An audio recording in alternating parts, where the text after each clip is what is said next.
আপনাদের হেল্প দরকার।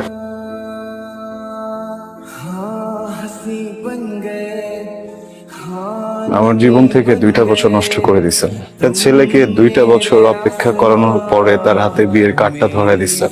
কথা বলেন না, তাকাচ্ছেন কেন? ভালোবাসি, আমি তোমাকে ভালোবাসি।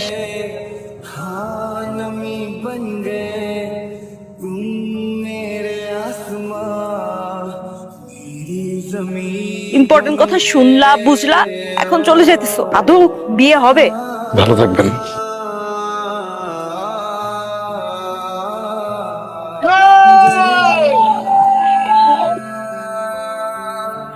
हम बदलने लगे, गिरने संभलने लगे, जब से है